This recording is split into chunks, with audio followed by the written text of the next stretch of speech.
예배하는 이 자리에 하나님께서 친히 오셔서 우리 가운데 말씀해 주시고 우리의 연약함을 도와주시면서 우리로 하여금 하늘의 위로와 새로운 소망을 가지고 하나님의 능력 가운데 살게 하시는 은혜 주시기를 간절히 소원합니다. 오늘 읽은 말씀을 중심으로 해서 설교의 제목을 주여 나의 약함을 도우소서라고 정했습니다. 여러분도 한번 따라하겠습니다. 주여 나의 약함을 도우소서. 흔히 사람들은 연약한 인생을 가리켜 갈대로 표현을 했습니다. 유명한 프랑스의 수학자이고 철학자였던 파스칼은 생각하는 갈대다 그랬어요. 갈대처럼 약하고 흔들리기 쉽지만 그러나 무언가를 생각할 줄 알고 무언가를 추구하며 사는 존재가 인간이다 라고 얘기했습니다. 세계적인 여류 소설가요 노벨 문학상을 수상한 소설 대지의 주인이었던 펄벅 여사, 우리 부천에서 활동을 했더라고요. 성주산 밑에 가면 펄벅 기념관이 있어요. 이분은 인생을 가리켜서 살아있는 갈대다 그렇게 얘기를 했습니다. 부러지기 쉬운 약한 존재지만 그래도 생명을 가지고 문화를 만들어가는 이런 존재가 인간이라는 거예요. 성경에 보면 이사야서 42장에 이사야 선지자는 상한 갈대다 이렇게 말씀을 하셨더라고요. 생각하고 살아 움직이고 만물의 영장으로 살아가는 틀림없는 존재이지만 그러나 인간은 상한 갈대처럼 연약한 측면이 너무나도 많은 존재다 그런 의미예요.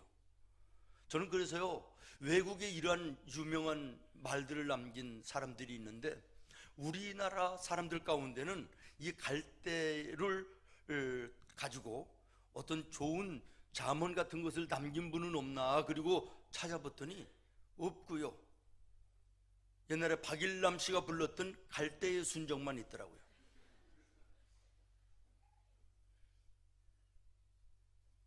사나이 우는 마음을 그 누가 알랴. 실망했어요. 너무 좀 가벼운 것 같아. 좌우간 공통된 것은 인간은 연약한 존재라는 것이에요. 정말 그렇습니다. 어떻게 보면요 우리 인간이 굉장한 듯 싶기도 해요. 서울에 올라가서 그 다리를 건너다가 보면 그 거대한 다리를 사람들이 놓은 거 아니에요? 그 마천루 같은 빌딩들 말이에요. 그거 사람들이 그 거대한 건물들을 전부 다 지은 거 아니에요? 이야, 사람들의 힘도 대단하고 굉장하구나 이런 생각이 드는데 반면에 또 사람처럼 약한 존재가 없어요. 조금만 피곤해도 과로를 해도 힘이 없어 피곤해서 하루에 일과가 제대로 안 되는 경우들도 있고 조금만 배가 고파도 배고파 죽을 지경이 되는 것이고 나이가 조금만 들어도 팔다리에 힘이 빠져서 흔들거리는 이런 것이 우리 인생 아니에요? 조그마한 질병 하나에도 무너지고 넘어지는 거예요. 조그마한 모기 한 마리, 파리 한 마리가 문 그것 때문에 병균이 옮겨져서 그대로 죽는 것이 인간이에요. 이렇게 약해요.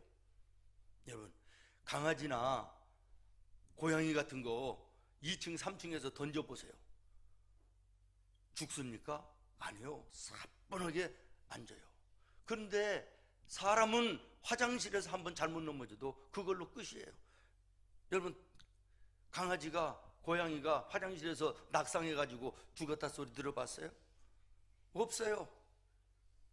눈길에서 한번 잘못 넘어져도 사람은 그냥 끝나는 거예요. 이렇게 육신적으로 약한 존재가 사람이에요. 정신적으로도 마찬가지입니다. 강한 의지와 신념과 용기를 가지고 내가 한번 살아보겠다라고 마음을 다부지게 먹지만 매 순간 걱정, 근심에 휩싸여 미움과 갈등으로 어찌할 바 모르는 갖가지의 사연들로 우리의 마음 먹은 것들이 약해지고 무너질 때가 얼마나 많은지 모릅니다. 의학계에서 전망을 했더라고요. 앞으로는 의사 선생님들이 없어질 것 같다는 거예요. 첨단 과학과 의료가 만나가지고 웬만한 병은 다 잡는다는 거예요.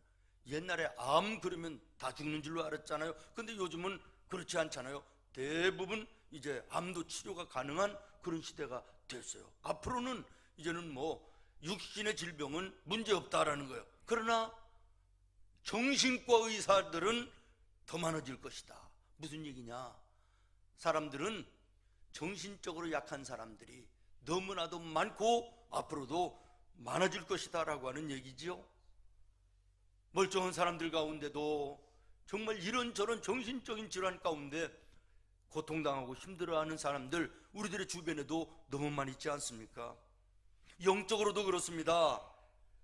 예수님이 다시 오는 그날까지 악한 마귀가 공중의 권세를 잡고 있기 때문에 갈수록 신앙생활하기가 어려워지고 있습니다. 세상은 그만두고 성도들까지도 사탄의 미혹과 유혹과 도전 속에서 죄악 가운데 지치고 상할 대로 상한 모습들이 우리 성도들 가운데도 얼마나 많이 있습니까? 오늘도 제가 여러분들의 얼굴을 보니까 영과 육과 영혼이 지치고 힘들어 정말 인생 살맛 안 난다라고 하는 얼굴 표정들이 너무나도 많아요. 다음 주부터는 성경책 옆에 거울을 하나씩 놓고 예배를 드리면 어떨까 하는 생각이 순간에 문득 들었습니다. 여러분들의 얼굴을 지금 한번 쳐다본다면, 볼 수 있다면 죄송해요, 짜증날 거예요. 다시 말하면 제가 여러분들의 얼굴 가운데 참 쳐다보면서 은혜롭게 설교를 하고 싶은데 얼굴을 쳐다보면 갑자기 마음이 싸해지는 분들이 있다. 활짝 한번 웃어보세요.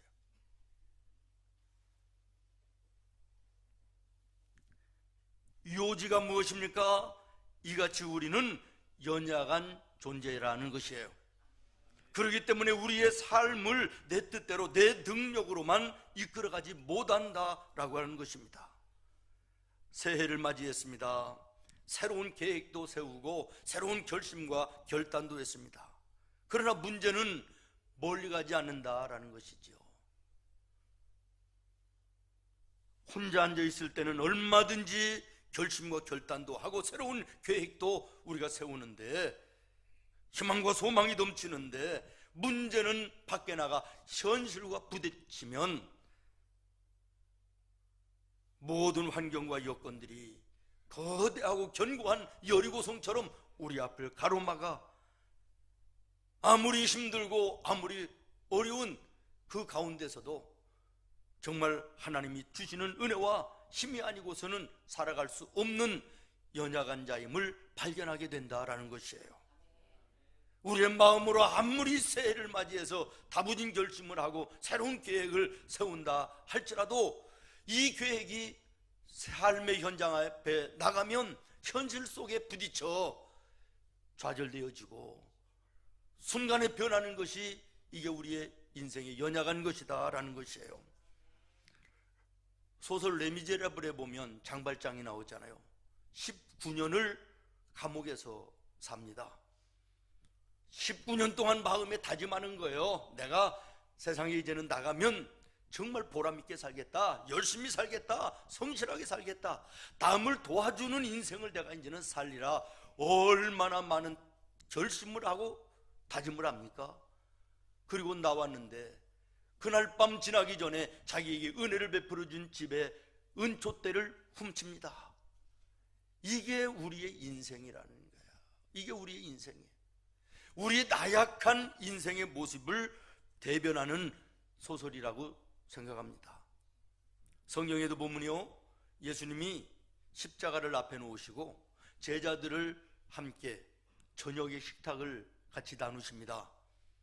식사를 마치신 후에 대야에 물을 떠오시고 수건을 허리에 동이시고 더러운 제자들의 발을 씻겨주십니다. 제자들이 얼마나 감동스럽고 감격한지, 우리가 씻어드려야 되는데 선생님이 우리의 발을 씻으십니까? 예수님이 말합니다. 너희들도 이렇게 섬기는 자가 되라. 내가 너희에게 본을 보이는 것이다. 제자들이 마음속으로 결심하고 다짐합니다. 그렇다, 예수님의 섬김처럼 나도 세상에 나가서 그렇게 살아야지. 그 다음에 예수님께서 떡을 떼어 나눠주십니다. 잔을 나눠주십니다. 이것은 너희를 위하여, 이것은 너희를 위하여 찢기고 흘린 내 살과 피다. 내가 다시 오는 그날까지 너희는 이것으로 나를 기념하라. 제자들이 얼마나 마음에 감격이 되고 감동이 되는지 아멘 하고 결심을 합니다. 그렇게 살아야지, 예수님을 잊어서는 안 되지. 그러나 하루도 가지 못해서 예수님이 로마의 병정들에게 붙잡힐 때 제자들은 뿔뿔이 도망가고 마는 것입니다. 끝까지 따라간다고 하는 베드로도 결국에는 3번씩 예수님을 부인하는 그런 자리에 들어갑니다. 사랑하는 여러분, 이 제자들을 우리가 손가락질할 수 있습니까? 우리가 비난할 수 있습니까? 이 모습이 오늘 나의 모습은 아닙니까? 이제 우리는 신정도 지나고 설 명절도 지나보냈습니다. 저 자신부터도 이 새해를 시작하면서 다시 한번 새롭게 한번 하나님 앞에 충성된 종으로 살아야 되겠다라고 하는 꿈과 또 마음에 결심하고 마음에 다짐하고 이 새해를 시작했습니다. 아마 여러분들도 나름대로 이 한 해 꿈과 소망을 가지고 출발했을 것이라고 믿습니다. 그러나 분명하고 반드시 기억할 말씀이 있습니다. 걸음을 인도하시는 분은 하나님이시라. 따라하겠습니다. 걸음을 인도하시는 분은 하나님이시라. 잠언 16장에 보니까 사람이 마음으로 자기의 길을 계획할지라도 그의 걸음을 인도하시는 이는 여호와시니라. 나의 나약함을 알고 나의 부족함을 깨닫고 나의 연약함을 주님 앞에 아뢰며 주님을 의지하고 주님의 도와주심을 간절히 구하는 이 삶이 오늘 나와 여러분의 삶이 되어야 되는 것입니다. 내 힘과 결심 약하여 늘 깨어지기시 주 이름으로 구원해 날 받아주소서. 날 받아주소서. 날 도와주소서. 주님을 불러야 됩니다. 그러면 결심이 무너지고 깨져서 실망하고 좌절하고 있던 제자들에게 찾아오셔서 위로해 주시고 새 힘을 주셨던 것처럼 우리에게도 찾아오셔서 도와주실 것입니다. 나의 약한 부분, 나의 부족한 부분을 채워주시고 우리의 인생길에 함께해 주실 것입니다. 요한복음 14장 18절에 예수님은 이렇게 우리에게 약속하십니다. 내가 너희를 고아와 같이 버려두지 아니하리라. 너희에게로 오리라. 그리고 이 약속하신 대로 부활하신 예수님은 보혜사 성령으로 이 땅에 오셔서 오늘도 믿는 자들과 함께 하시며 걸어가는 인생길을 동행하여 주시는 것입니다. 그러면 이 성령께서 우리들의 삶 속에 구체적으로 어떤 일을 하시는가라고 하는 거예요. 먼저 26절을 읽겠습니다. 26절 시작. 보혜사 곧 아버지께서 내 이름으로 보내실 성령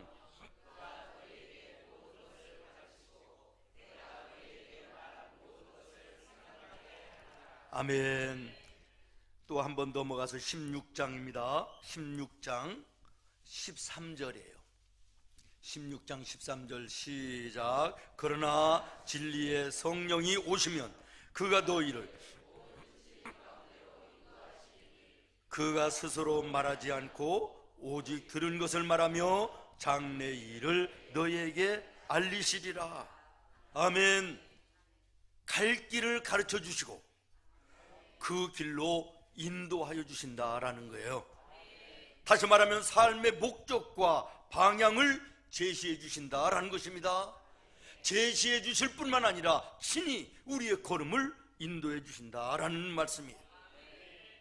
오늘 우리들의 주변에 나름 열심히 살아서 최선을 다하고 노력을 해서 죽을 힘을 다해서 보란듯이 세상과 사람들 앞에 드러나기는 했는데 이 삶의 목적과 방향이 잘못돼서 하루아침에 무너져 내리는 인생들을 우리는 너무나도 많이 보고 있습니다.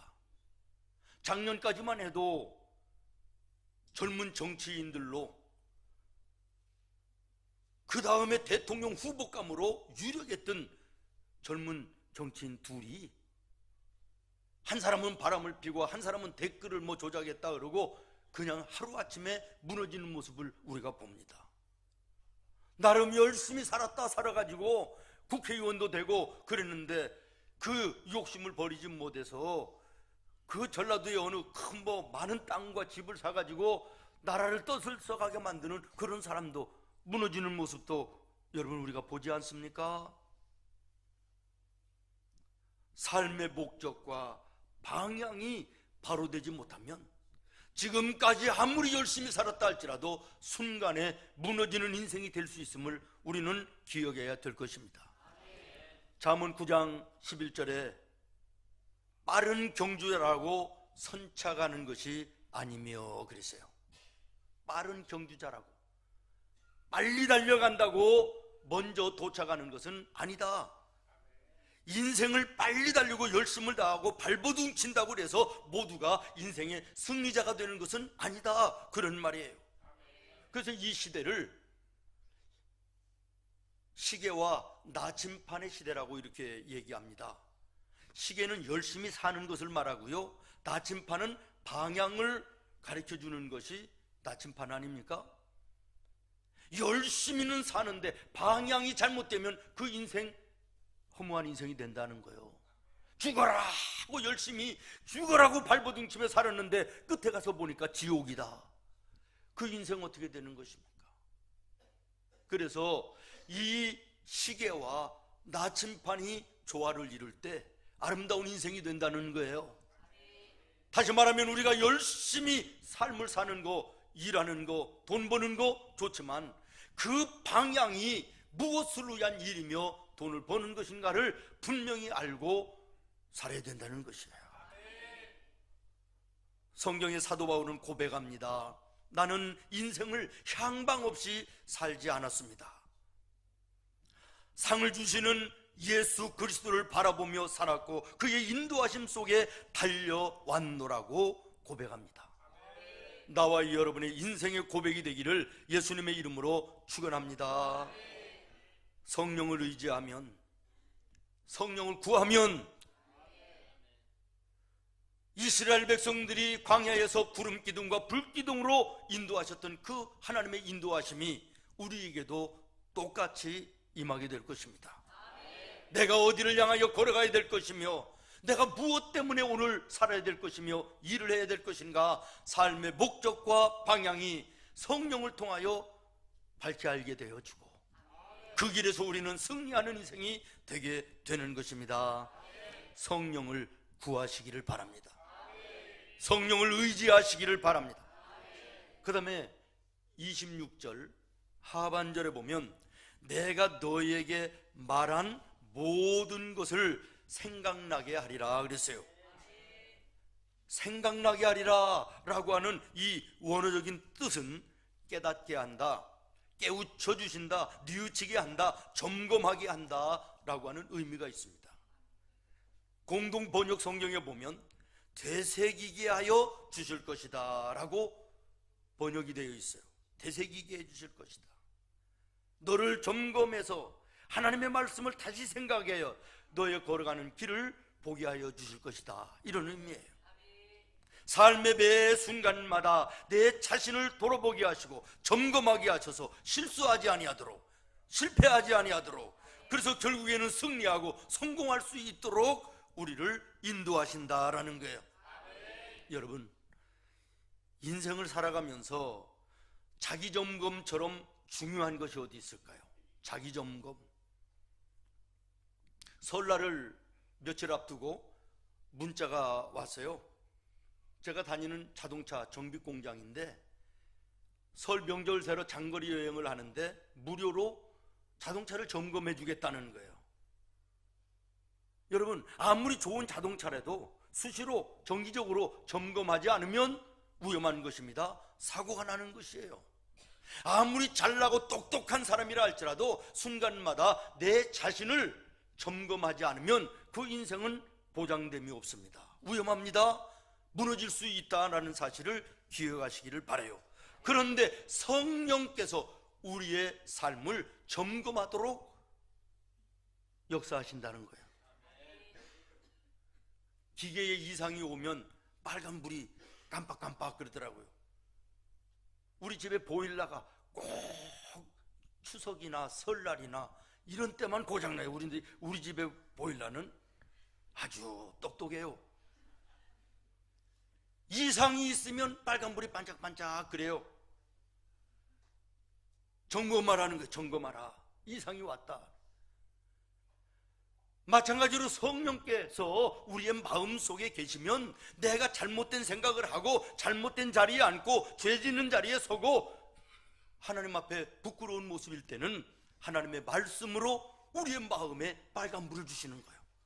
양심의 가책을 주시고 거스름을 주시는 거예요.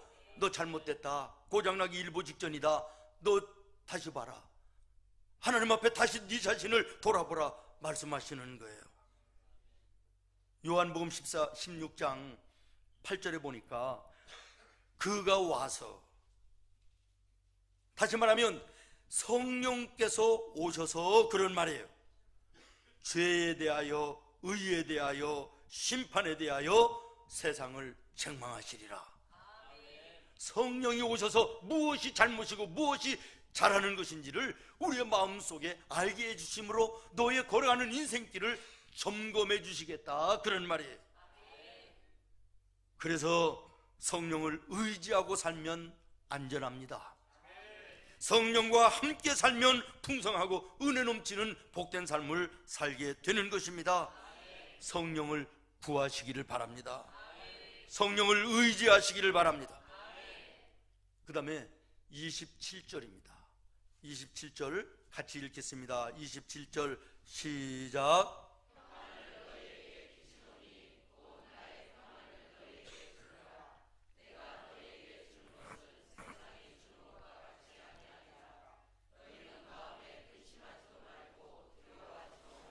아멘. 평안을 너희에게 끼치노니 곧 나의 평안을 너희에게 주노라. 성령은 우리의 마음 속에, 우리의 가정에, 우리의 인생 속에 평안을 주십니다. 아멘. 제가 어렸을 때 우리 집은 우물이 없어요. 우리 집뿐만 아니라 우리 동네 대부분의 집들이 우물이 있는 집이 없었어요. 그래서 동네 한가운데에 있는 공동 우물을 사용을 하는데 우리 아버지 어머니가 아침 저녁으로 빼놓지 않고 해야 되는 일이 물을 길어 오시는 거예요. 우리 아버지는 물지개를 지고 오시지만 우리 어머니는 그 항아리에 물을 담아 머리에 이고 오시는데 우리 아버지든 어머니든 가만히 보면 물을 다 떠놓고는 옆에 있는 풀을 한 움큼 뜯어가지고 물 위에 넣어요. 아니 이 깨끗한 물을 왜 이렇게 더럽히시나 이해가 안 갔어요. 그래서 여쭤봤더니 우리 어머니 말씀하시는 게 걸어가 오면 물이 철렁거려서 다 떨어진다는 거예요. 그런데 이 풀을 넣으면 이것이 물을 잡아줘서 한 방울도 떨어지지 않고 올 수 있다는 거예요. 얼마나 지혜로운 것입니까? 사랑하는 여러분, 세상도 우리의 마음도 우리의 인생도 이 출렁거리는 물동이 같지 않겠습니까? 어떤 사람은 가정의 문제, 자녀의 문제, 사업의 문제, 건강의 문제, 사람과 사람과의 문제, 부부간의 문제, 이런저런 많은 세상과 인생의 파도가 쉴 새 없이 몰아치고 흔들립니다.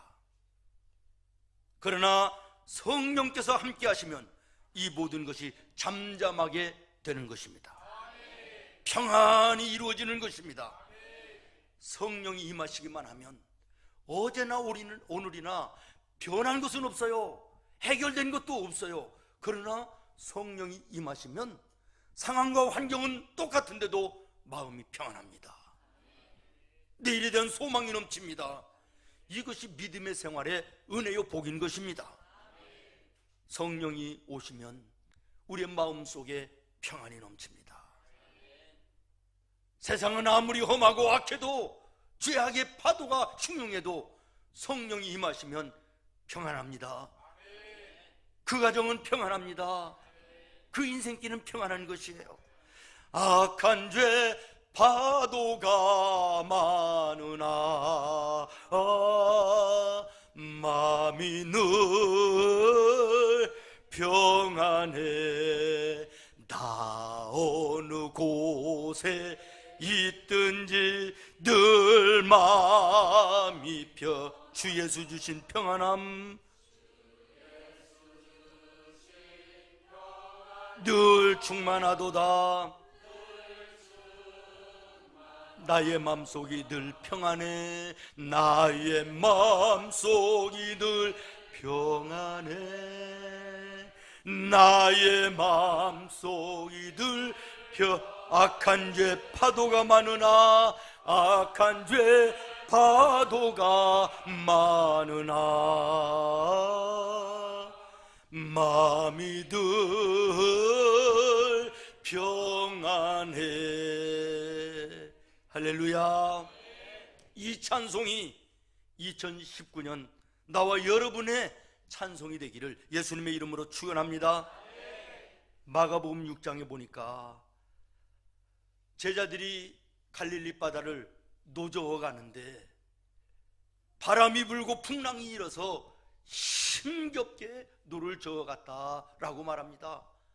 기진맥진한 것은 그만두고 이제는 생명의 위협까지 느낄 정도로 파도가 거세지는 것입니다. 두려움에 떨고 있을 때 예수님이 찾아오십니다. 그리고 50절에 이렇게 말씀하십니다. 안심하라. 안심하라. 내니 두려워 말라. 51절에 말합니다. 예수께서 배에 오르시니 바람이 멎은지라. 여러분, 우리가 살아가는 인생길 얼마나 많은 바람과 풍랑이는 바다처럼 요란스럽고 소란스럽습니까? 그러나 예수님이 내 마음에 오시기만 하면, 예수님이 내 가정에 올라오시기만 하면, 내 인생에 올라오시기만 하면 바람이 멎게 되는 것입니다. 거센 파도가 멈추는 것입니다. 평안함의 은혜가 넘치는 것입니다. 그리고 이 주님이 주신 평안은 세상이 주는 평안과는 다르다고 말씀하십니다. 내가 너희에게 평안을 주노니 나의 주는 평안은 세상이 주는 것과는 다르니라. 세상이 주는 평안은 있다가 없어지는 것이지만 주님이 주시는 평안은 영원하다는 거예요. 변함이 없다는 것이에요. 주님이 주시는 이 평안으로 이 한 해를 승리하는 우리 성도들이 되기를 예수님의 이름으로 축원합니다. 27절을 우리가 마음으로 한번 읽고 말씀을 마치려고 합니다. 27절입니다. 시작. 평안을 너희에게 끼치노니 곧 나의 평안을 너희에게 주노라. 내가 너희에게 주는 것은 세상이 주는 것과 같지 아니하니라. 너희는 마음에 근심하지도 말고 두려워하지도 말라. 아멘. 성령은 우리의 갈 길을 가르쳐 주십니다. 가르쳐 주시는 것으로 끝나지 않고 우리의 걸음을 인도해 주십니다. 우리의 인생에 걸어가는 방향이 잘 됐는지 제대로 가고 있는지를 수시로 말씀으로 우리를 깨닫게 하시고 점검하게 하십니다. 성령은 우리에게 세상이 줄 수 없는 참된 평안을 주시는 것입니다. 그 성령을 구하시며 사시기를 바랍니다. 그 성령을 의지하며 사시기를 바랍니다. 마지막으로 팁 하나, 사도행전 1장 8절에 보면 성령이 너에게 임하시면 무엇을 받고? 권능을 받고 능력을 받는다는 것입니다. 세상을 이길 수 있는 힘, 악한 마귀의 권세를 이길 수 있는 힘, 인생의 앞길을 가로막는 장애물을 깨어부수고 뛰어넘을 수 있는 능력을 주신다라는 거예요. 성령을 구하시기를 바랍니다. 성령을 의지하시기를 바랍니다. 그래서 이 안에 성령과 더불어 승리하는 1년이 되기를 예수님의 이름으로 축원합니다. 올해도 나는 승리한다. 모든 일이 형통할 것이다. 모든 사람이 나를 돕는 자가 될 것이다. 모든 환경이 나를 중심에서 이루어질 것이다.